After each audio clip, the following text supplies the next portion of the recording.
wanna test them. Ew! The match just started. How are you so sweaty? Don't ask questions you don't want answers to. Hi everybody, welcome back to the channel. My name is Dom Griffin. You're watching the Armchair Auteur, an ongoing video project I do where I review films, talk about old movies, and pop culture at large. Today we are going to be doing a review of the new WWE Studios Netflix co-production, The Main Event, which is a family movie, ideally designed for kids, and we're going to see how it stacks up against the great pantheon of pro wrestling-based movies. As I talked about before in the channel, I personally am a big pro wrestling fan, and like when I was a kid, there were a lot of movies about wrestling that involved actual pro wrestlers and were sort of signed off by like pro wrestling companies. You had like Ready to Rumble, No Holds Barred, like movies like that. And they were really special to me as a kid because I loved wrestling. Like I watched wrestling all the time, and being able to see a movie set in that world was exciting, even if it was a little bit strange because of how difficult pro wrestling is to adapt to the big screen without either being like a detail-laden docudrama about the way pro wrestling works and like all the sort of like bells and whistles and magic tricks, or just pretending like it's real and just actually having people like fight, and then it becomes almost like a boxing or a sports movie. So it's an odd genre. When I first saw the trailer for The Main Event, it was, I think, I may have been watching WrestleMania, maybe, probably. And I thought it looked cute. I was like, all right, cool. We haven't had one of these in a while. And like WWE Studios makes a lot of low-budget movies, and they've sort of gone in this direction of making like regular movies that sometimes feature wrestlers and sometimes don't. They don't really make a ton of movies that are just about wrestling. So I thought this was kind of a fun, cute thing. And it mostly is. The Main Event is about a young boy named Leo Thompson, played by Seth Carr, who you may remember as the little boy who played the young Killmonger in Black Panther. And he lives with his grandmother, played by Tichina Arnold from Martin, who's like delightful in this movie. And his father is played by Adam Pally, like that sort of funny guy you see in a lot of TV shows, but he's like not that funny. And the kid's general life story is that he loves pro wrestling. He's like 11. And his mom recently ran away with another man, so his mom just like left him. And his dad's working like 2 jobs like to get by, and his grandmother is like in his life now to kind of like help out because he's so alone. And it's like kind of like a sad premise, obviously. It's like a shitty thing to have happen when you're a kid. But, you know, he always has pro wrestling. He's like a big WWE fan. And very early on in the film, he meets like this weird collector guy, and he gets this mask. He finds this like special lucha mask. Then when he puts it on, it gives him superpowers. It makes him incredibly strong and vulnerable, and it makes his voice deeper. It makes him sound like an adult, but he still looks like a little boy. And one night while he's watching like WWE, the Miz, playing himself, shows up and announces this big NXT competition where any wrestler is going to come through. There's going to be a big tournament, and whoever wins will become a new WWE superstar, and they'll get $40,000, which is double the amount of money that his dad needs to like pay off their house because he's like so far in debt and like working himself dry to be able to take care of them. So of course the kid's got to go fight a bunch of grown men, because in this world of the film, wrestling is not predetermined. It's actually people really wrestling and hurting each other. And he's going to beat a bunch of grown-ass men. He's an 11-year-old boy with a magic mask. He has to fight them all in the ring to get this money to save his dad and his family and his future. It's a sweet movie. It's really fun. It's obviously aimed towards kids. But a lot of the humor is like sort of like slightly above like modern multi-camera sitcom level, where it's very obvious that like the movies, like multiple writers tried to make it like fun for adults too. Some of the stuff that rings really true is like the moments with Leo and his grandmother where they watch wrestling together are really, really, I think, some of like my favorite scenes in movies at all this year. Largely because Tichina Arnold plays the role of the grandmother so like honestly. She very much reminds me of like my own grandmother in some ways. And you know, she gets into the stuff that Leo's into because she knows that he doesn't really have anybody else around, and it seems really genuine. It's really sincere, and their relationship is like really, really fun to watch. Adam Pally, however, is like really not good as the father. I know he's supposed to be playing a guy who is like tired and overworked and despondent because his wife just left him. But Adam Pally always has the sort of like comedic persona of a guy who's just kind of like over it, you know? So in scenes where he's supposed to look like disconnected from his son because of how hard he's working to care for his son, he actually just looks bored and over it and over the movie, and like he seems like he doesn't want to be here at all, and it really sours every single scene he's in. Like I wish they'd gotten like literally anyone else, because it's a good part, and as written, the relationship between the father and son is like something that can be very touching, but in the movie it just doesn't work at all. He's just like a huge downer. Obviously, though, much of the movie is not about the family dynamics. It is about wrestling. It's about this little boy's love for pro wrestling and how he gets to be a part of the show through the wonder of magic.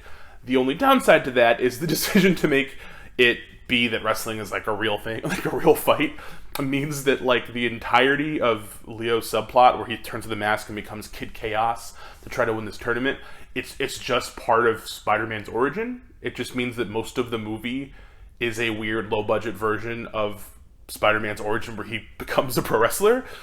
Only stranger, because he literally is and looks like and is obviously an 11-year-old boy, and the film sort of expects you and everyone around to believe that he does not look like an 11-year-old boy because his voice gets deeper when he's wearing the mask, even though he is clearly a child. Even if he was like a little person, he's really gaunt, and it would just be odd. Now, I'm not saying they should have gone like full Shazam, and that when he turns on the mask, he becomes like an actual grown man wrestler. For some of the little subplots they set up with him and his friends, like his love interests and stuff, that would have been very strange and worse if this was like a Tom Hanks and Big situation. But it's still a little bit odd. But it works. It mostly works because the suspension of disbelief allows for you to like accept it. The big thing about the movie that made me a little bit bummed out, however, is the sense of smallness, not just in scale. I mean, obviously, much of the film looks like it's shot at the WWE Performance Center because it's like an NXT event, and that's like kind of where they're based out of and stuff. But it makes everything about it seem like little.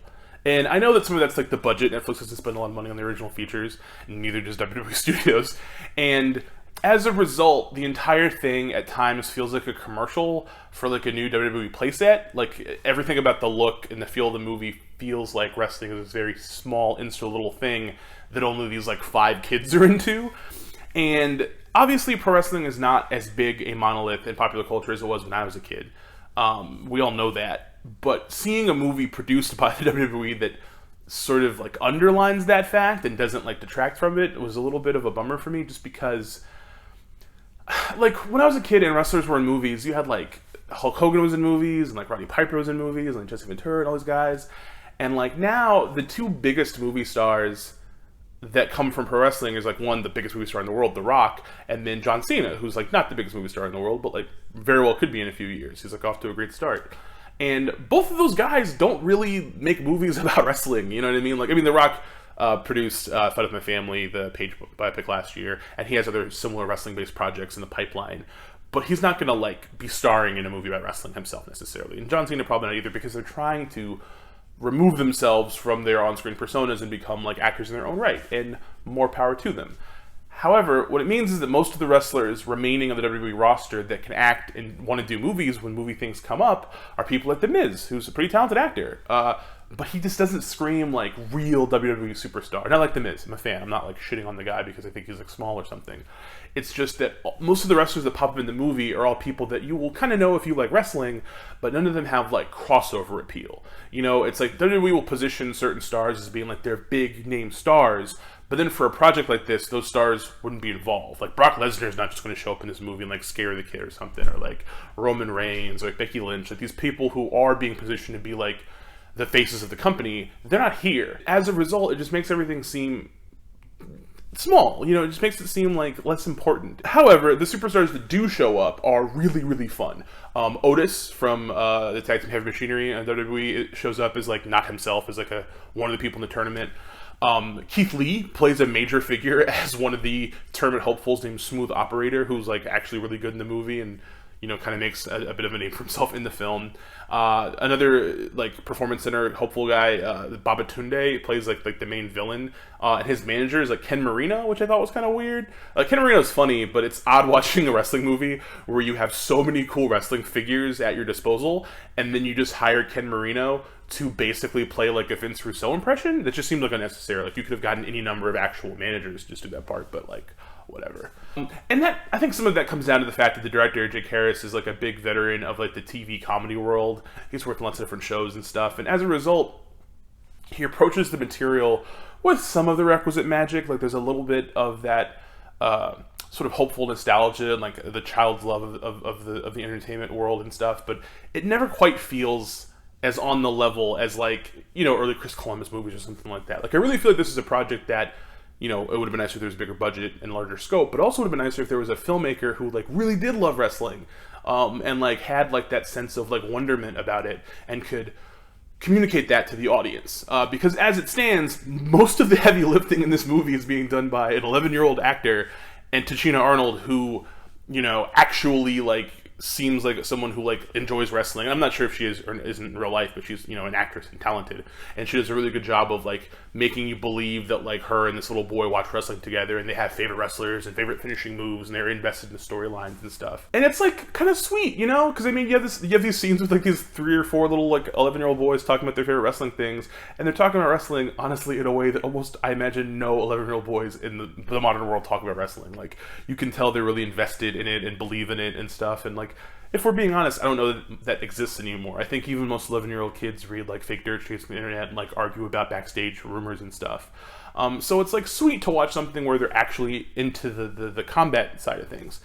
It just makes it really weird when you have like an 11-year-old boy fighting like a grown-ass man, and you're accepting that this is like real combat, and that if the mask slips off, he might like actually die. And that kind of makes the third act like a weird proposition, but it also, you know, it raises the stakes and it works dramatically. So yeah, in terms of having a fun thing to watch on Netflix, I think The Main Event is a really good title to choose. It's relatively short.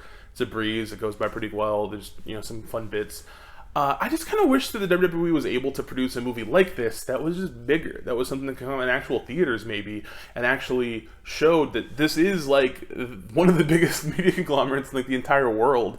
Like the WWE is technically bigger than ever before, but its place in popular culture feels so much smaller and more diminished. And I feel like a movie like this is an opportunity to recapture some of that old glory. And, you know, it kind of sucks that this one really doesn't. However, that's not really its goal. It's just like a fun thing for kids. And as far as that goes, it's pretty good. And, you know, for the kid in all of our sad, jaded wrestling fan adult lives. So, I dig it. Well, that's the video for today. Thank you guys for watching. If you haven't subscribed, please hit subscribe. If you are subscribed, please hit the little bell icon so you get notifications when I put out new videos. We'll have more new videos next week as well, including one about a subject that I've been asked to do multiple times on the channel, and I've finally gotten around to doing, so hopefully you guys are going to enjoy that when it happens. If you liked it, give a little thumbs up, comment, let me know what you guys thought about the movie if you've seen it, or what you would like to see in a movie about pro wrestling. Yeah. Have a great day, guys. Hope everyone's staying safe. Bye.